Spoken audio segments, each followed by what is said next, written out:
नमस्कार, मी वैष्णवी राऊत. साम टीव्हीच्या बातमीपत्रामध्ये आपल्या सगळ्यांचं स्वागत आहे. बातमीपत्राच्या सुरुवातीलाच महायुतीच्या गोटातून अतिशय मोठी अशी बातमी समोर आली आहे. स्थानिक स्वराज्य संस्थांच्या निवडणुकांपूर्वी ठाणे जिल्ह्यामध्ये महायुतीत धुसफूस होण्याची शक्यता आता वर्तवली जाते. पक्षांना जबाबदारी दिली तर नवी मुंबई सारखं ठाण्यात यश संपादन करून दाखवेल असं म्हणत भाजप नेते गणेश नाईक यांनी एकनाथ शिंदेंना इशारा देण्याचा प्रयत्न केलाय. तर गणेश नाईकांच्या या विधानावरून आता खासदार संजय राऊतांनी एकनाथ शिंदेंवरती निशाणा साधलाय. नेमकं कोण काय म्हणाले पाहूया.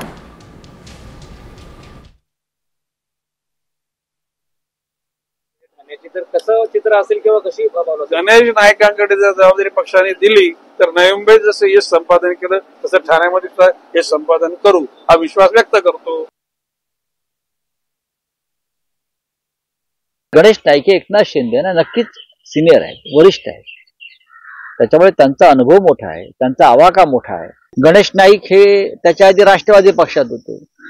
गणेश नाईक त्याआधी शिवसेनेमध्ये सुद्धा होते. त्याच्यामुळे गणेश नाईकांचा प्रवास फार मोठा आहे. आणि एकनाथ शिंदेने आता प्रवासाला सुरुवात केली आहे. एकनाथ शिंदेने आता एक पक्ष बदललेला आहे. अजून जेव्हा ते 2-3 पक्ष बदलतील भविष्यामध्ये, मला ती साधारण शक्यता वाटते, त्यावेळा ते त्यांची स्पर्धा होईल पक्ष बदलण्याची आणि सिनियरिटीची.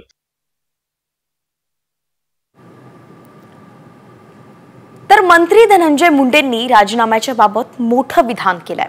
अजित पवार आणि देवेंद्र फडणवीस यांनी राजीनामा दे असं म्हटलं की राजीनामा देईन असं विधान धनंजय मुंडेंनी केलंय. राष्ट्रवादीच्या बैठकीत धनंजय मुंडेंनी हे महत्त्वाचं विधान केल्याची माहिती सूत्रांनी दिली आहे. बीड सरपंच संतोष देशमुख हत्या प्रकरणाचा मास्टर माइंड वाल्मिक कराड असल्याचाच आरोप होतोय आणि याच वेळी धनंजय मुंडे आणि वाल्मिक कराड यांचे आर्थिक संबंध असल्याचाही आरोप विरोधकांनी केलाय. म्हणूनच धनंजय मुंडेंच्या राजीनाम्याची मागणी आता करण्यात आली आहे.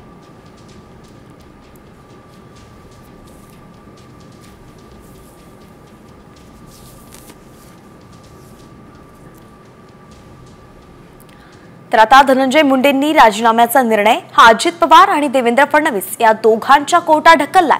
त्यामुळे हे दोघं नेमकं काय निर्णय घेतात हे पाहावं लागेल. यानंतर वळूयात पुढच्या बातमीकडे. बातमी आहे पंकजा मुंडेंसंदर्भात. तर उपमुख्यमंत्री अजित पवारांच्या मंत्रालयातून ही बातमी समोर येते, ती म्हणजेच पंकजा मुंडे अजित पवारांच्या भेटीला दाखल झाल्यात.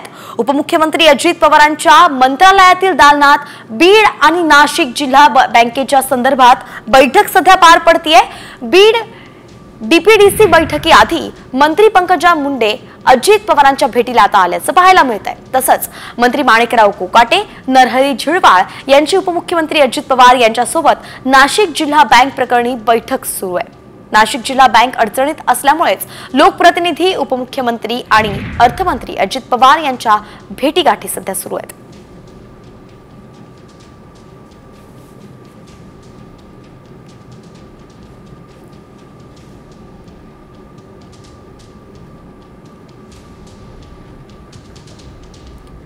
तर या बैठकीत नेमकं काय होतंय याची प्रत्येक अपडेट आपल्यापर्यंत पोहोचवत राहू. तुर्तास इतरही बातम्या त्यांचा वेगवान आढावा घेऊया टॉप 50च्या माध्यमातून. म्हाडाच्या पुणे मंडळातर्फे पुणे, पिंपरी चिंचवड आणि PMRDA सह सोलापूर जिल्ह्यातील विविध गृहनिर्माण योजनेतील 3662 घरांची लॉटरी 29 जानेवारीला काढण्यात येणार आहे. पुणे जिल्हा परिषद सभागृहात गृहनिर्माण मंत्री एकनाथ शिंदे यांच्या हस्ते या लॉटरीचं उद्घाटन केलं जाईल आणि यासाठी 71,674 अर्जही प्राप्त झालेत.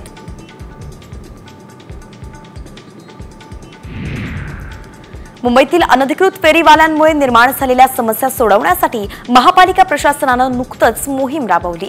गेल्या 7 दिवसात मुंबईच्या विविध भागात कारवाईचा बडगा उगारण्यात आलाय.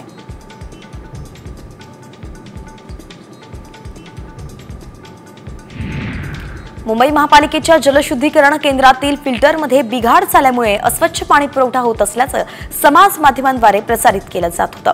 पालिकेने हे सर्व आरोप फेटाळून लावलेत. मुंबईकरांना निर्जंतुकीकरण केलेल्या स्वच्छ पाण्याचाच पुरवठा होत असल्याचा दावा महापालिका प्रशासनानं केलाय.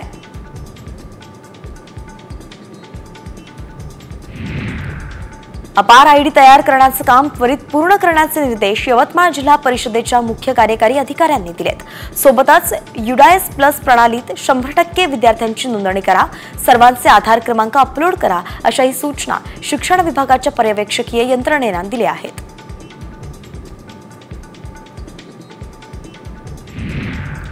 जीबीएसच्या पार्श्वभूमीवरती बुलढाणा जिल्ह्यातील आरोग्य यंत्रणा सज्ज झाली आहे। आजाराची लक्षणं आढळल्यास तात्काळ उपाय करण्याच्या सूचना आरोग्य विभागातील कर्मचाऱ्यांसह खासगी दवाखान्यांना देण्यात आल्यात। पक्ष वाढवायला इथे आलेली आहे, पक्षाला अडचणीत आणण्यासाठी नाही। माझ्यामुळे जर रोज हेडलाईन होत असेल तर मी एक पाऊल मागे घेते, माझी इन्क्वायरी घ्या आणि जर दूध का दूध पाणी का पाणी हे मी केलं असतं।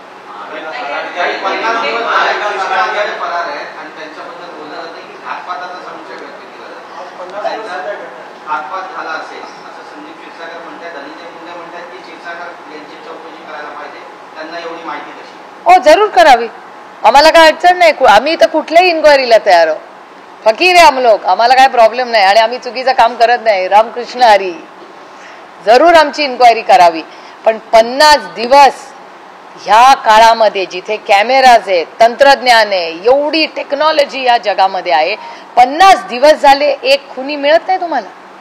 आहे कुठे तो? मग फरार असेल तर कुठे झाला? काय AI मध्ये गेला? काय चेष्टा करून राहिली देशमुख कुटुंबाची आणि या राज्याची? 50 दिवस झाले एक फरार माणूस या सरकारला मिळत नाही, काय करते यंत्रणा? मग हा प्रश्न आहेच ना, आणि गंभीर प्रश्न आहे।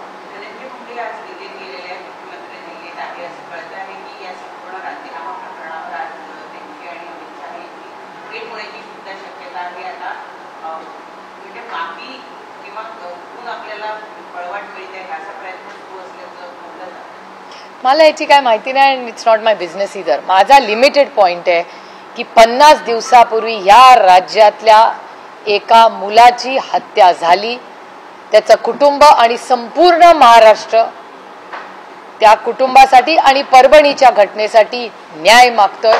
या सरकारने नैतिकता ठेवून या दोन्ही कुटुंबाला आणि महाराष्ट्राला न्याय द्यावा, एवढीच आमची मागणी आहे। बाकी आमची काहीही मागणी या सरकारकडून नाही, फक्त न्याय मिळावा।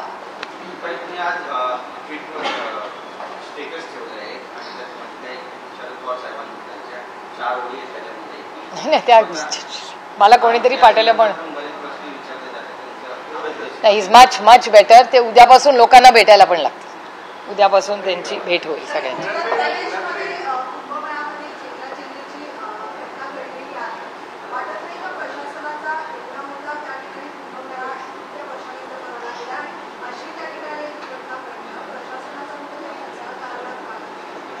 मला सांगता येणार नाही, कारण का माझा या विषयाचा अभ्यास लिमिटेड आहे। तुमच्याचकडून जे टीव्हीवरनं कळतं एवढ्यावरनच, पण एक गोष्ट बघितली मी, निरंजन देवीजींचं स्टेटमेंट पाहिलं। निरंजन देवी ह्या माझ्यावर अनेक वर्ष खासदार होत्या, मंत्री होत्या, त्यांचं स्टेटमेंट तुमच्याच चॅनलवर आज आलेलं आहे की सरकारचा म्हणजे उत्तर प्रदेशच्या सरकारचं मिसमॅनेजमेंट आहे, हे आर्मीला तुम्ही मॅनेजमेंट द्या, असं निरंजन देवी ज्या भारतीय जनता पक्षाच्या सक्सेसफुली काय काय जनतेकरता ज्या योजना केल्या त्या पूर्ण करतायत।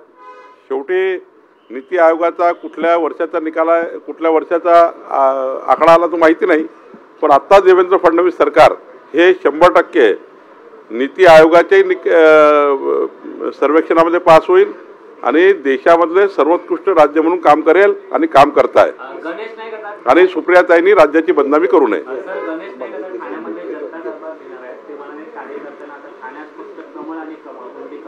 नाही, आता आम्ही महायुती म्हणूनच आमचा राज्यामध्ये आम्ही लढणार आहोत। शेवटी त्या भागातल्या कार्यकर्त्यांची जी भावना असते ती मांडावी लागतं, पण राज्य हे महायुती म्हणूनच लढलं पाहिजे। आम्ही विधानसभेमध्ये महायुतीत लढलो, लोकसभेत महायुतीत लढलो, आणि ही गोष्ट खरी आहे की लवकरच या महाराष्ट्रामध्ये भारतीय जनता पार्टी आणि शासनाचा समन्वय करण्याकरता आम्ही संपर्क मंत्री देतो आहेत। लवकरच संपर्क मंत्री म्हणजे भाजपाचा आणि सरकारमधला समन्वय करण्याकरता एक आमचे जे पालकमंत्री आहेत त्यापैकी कुठला तरी पालकमंत्री कुठल्या तरी जिल्ह्यात असेल, जेणेकरून त्या जिल्ह्याचा आणि संघटनेचा आणि सरकारचा समन्वय होईल, याकरता आम्ही संपर्क मंत्री त्या ठिकाणी नेमतो आहे, त्यामुळं लवकरच या ठिकाणी असे संभ्रम दूर होतील. याला जोडूनच असं की शिंदेच्या शिवसेनेकडनं आता गणेश नाईकांच्या विधानावर प्रत्युत्तर देण्यात आले. जर शिंदे ठाण्यात गणेश नाईक जर ठाण्यामध्ये जनता दरबार घेणार असतील तर आमचेही मंत्री पालघरमध्ये जाऊन जनता दरबार घेतले पाहिजे ना. माझं काय म्हणणं आहे, माननीय एकनाथ शिंदे साहेबांच्याही मंत्रिमंडळातल्या सदस्यांनी राज्यामध्ये जाऊन जनता दरबार घेतले पाहिजे. अजितदादाच्याही मंत्रिमंडळातल्या सदस्यांनी घेतले पाहिजे. शेवटी आमचे जे सर्व मंत्री आहेत हे मंत्री सर्व म्हणून जर जनता दरबार घ्यायला लागले तर भलं कोणाचं होणार आहे? भलं जनतेचंच होईल ना. म्हणजे समजा शिवसेनेच्या 4 मंत्र्यांनी 4 ठिकाणी जाऊन आलं, त्या ठिकाणी 4 आदेश पारित केले, राष्ट्रवादीच्या मंत्र्यांनी 4 आदेश पारित केले, भाजपचे 4 मंत्री जर जिल्ह्यात गेले तर जिल्ह्याचा फायदा होईल. शेवटी लोकांचे प्रश्न सुटतील. त्यामुळे सर्वांनाच ही मुभा आहे. या राज्यातला मंत्री राज्याचा मंत्री असतो, तो कुठल्याही जिल्ह्यात जाऊन कोणताही जनता दरबार घेऊ शकतो. कुठल्याही जिल्ह्यात जाऊन आपल्या मंत्रिपदाचा जो कारभार दिला आहे, जसं मला महसूल मंत्री आहे तर मी महसूल मंत्री म्हणून कुठल्याही राज्यामध्ये कुठल्याही जिल्ह्यात जाऊ शकतो. त्यामुळे कुणाला नाही आहे, कुणालाही कुठे जाता येईल. सुप्रिया सुळे असं म्हणतात की नैतिकतेच्या आधारावरती धनंजय मुंडे यांचा राजीनामा आम्ही मागतोय, तो घेतलाच पाहिजे. सुप्रियाताईंना माहिती आहे की महाविकास आघाडीच्या काळामध्ये किती राजीनामे झाले, किती मंत्री तुमचे डॅमेज होते. त्यामुळे सुप्रियाताई जरा थोड्या काही दिवस स्वस्त बसलं पाहिजे. त्यांनी सरकारचं काम वगैरे बघितलं पाहिजे. अजून नवीन सरकार आहे, 1-2 महिने झाले सरकारला. जरा आमचं काम बघा, चांगला काम पुढं होईल. मी एकच सांगेल, एक दिवस असा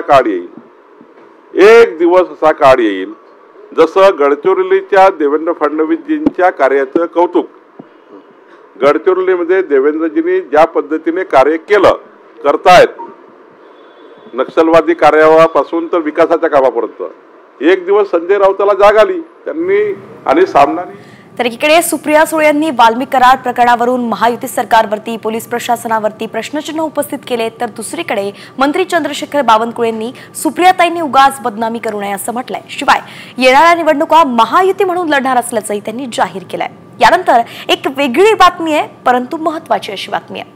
आईच्या पोटात बाळ आणि बाळाच्या पोटातही बाळ असं अतिशय दुर्मिळ प्रकरण बुलढाण्यात समोर आलंय. एक गर्भवती महिला तपासणीसाठी जिल्हा सामान्य रुग्णालयात आली होती, तेव्हा तिच्या पोटामधल्या अर्भकात आणखी एक अर्भक आढळून आलंय. या गर्भधारणेला वैद्यकीय भाषेत फिटस इन पेटू असं म्हणतात. जवळपास 5 लाख सामान्य गरोदर महिलांमध्ये असं एक प्रकरण पाहायला मिळत असतं. बुलढाण्यात या महिलेची प्रसूती झाल्यानंतर होणाऱ्या बाळावरती शस्त्रक्रिया करण्यासाठीची आता सुविधा नाहीये आणि म्हणूनच या महिलेला छत्रपती संभाजीनगरमधल्या सर्व सुविधायुक्त अशा रुग्णालयात पाठवण्यात आलंय. तिला जे बाळ होतं त्या बाळाच्या पोटामध्ये पण एक बाळ आढळून आलं. ही खूप रेअर अशी दुर्घटना असते. जगात 100 ते 200 केसेस पेक्षा जास्त आढळून आलेले नाहीये आणि इंडियामध्ये आतापर्यंत 10 ते 15 केसेस असं रिपोर्ट झाले आहे. तिच्या आधीच्या सोनोग्राफीमध्ये हे सगळं मिस झालं होतं, म्हणजे लक्षात आलं नव्हतं, कारण कोणी विचारही करत नाही की बाळाच्या पोटामध्ये पण बाळ राहू शकते. मी जेव्हा बघितलं, डिटेल स्टडी केला, 1-2 अजून डॉक्टरांच्या मदतीने ते कन्फर्म केलं आणि मग याचे निदान झाले की बाळाच्या पोटामध्ये पण दुसरं बाळ आहे ज्याची वाढ होत नाहीये.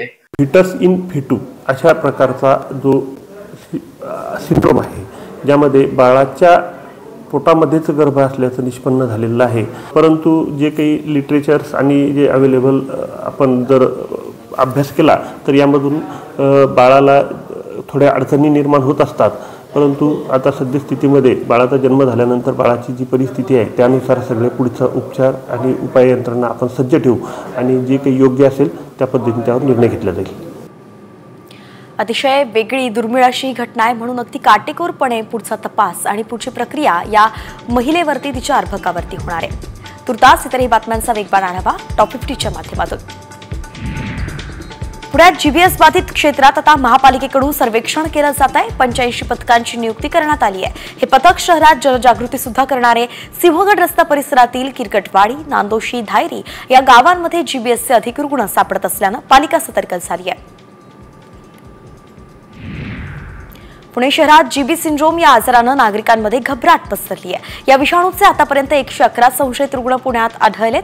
अशातच आता पुणेकरांना दिलासा देणारी बातमी समोर आली आहे. ती म्हणजेच मंगळवारी पुण्यात नव्यानं रुग्ण आढळले नाहीत, तर 9 रुग्णांना मंगळवारी रुग्णालयातून डिस्चार्ज देण्यात आलाय.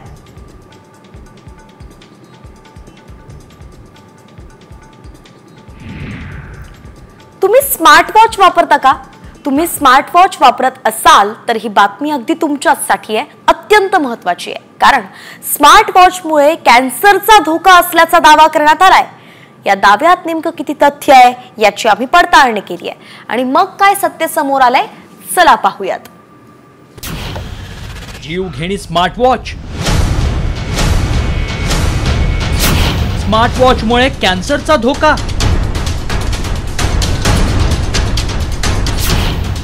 काय व्हायरल मेसेज मागचं सत्य. स्मार्ट वॉचमुळे कॅन्सर होतो असा धक्कादायक दावा करण्यात आलाय. यामुळे स्मार्ट वॉच वापरणाऱ्यांचे धाबे दणाणले. खरंच स्मार्ट वॉचमुळे कॅन्सर होऊ शकतो का?